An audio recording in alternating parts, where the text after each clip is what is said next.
রান্না করতে করতে বুড়ো হয়ে গেছি গা, একটা পাও কবরের কাছে গেছে গা, তারপরে বলে আমার রান্না নাকি মজা হয় না। এগুলি কি আর শরীরের মধ্যে সহ্য হয় বলেন তো? যদি মজা রান্না করে খাইতে হয় তাহলে একটা বাবুর্চি রাখলেই তো সমস্যা সমাধান হয়ে যায় গা।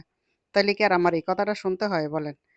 তারপরে এখন আমি কিভাবে ডালটা ভুনা করবো সেটা আপনাদেরকে এখন দেখামো। এইখানে তৈল দিয়ে তারপরে রসুন কুচি দিয়ে দিলাম, রসুনটা বাদামি কালার কইরা তারপরে আবারও রসুন বাটাই দিয়ে দিলাম আর একটু লবণ দিয়ে ভালোভাবে রসুনটা কষাই নিতেছি।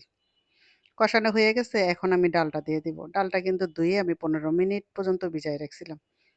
আর এখন দিয়ে দিলাম তেজপাতা দিয়ে এখন ভালোভাবে ডালটা ভেজে নিব এই রসুনের মধ্যে। ভেজে নিয়ে তারপরে যেন এক ফোঁটা পানিও না থাকে, তো দিয়ে দিলাম 2টা পেঁয়াজ কুচি আর দিয়ে দিলাম কয়েকটা কাঁচামরিচ দিয়ে এখন ভালোভাবে কিন্তু আর আমি কষাই নিছি। কষাই নিয়ে তারপরে হলুদের গুঁড়া জিরার গুঁড়া দিয়ে আরো 2 মিনিটের মতন ভেজে নিতেছি মশলার মধ্যে, যেন সুন্দর একটা গ্রান বের হয়। তো দিয়ে দিলাম গরম পানি। গরম পানি ছাড়া তো আবার আমার রান্না বাড়া অচল। তো দিয়ে দিলাম। দিয়ে এখন আমি কষাই নিচ্ছি। কষাই নিয়ে তারপরে কিন্তু আমি আবারও পানিটা দিয়ে দিতেছি। যতটুকু আমার দরকার ততটুকু দিয়ে দিলাম।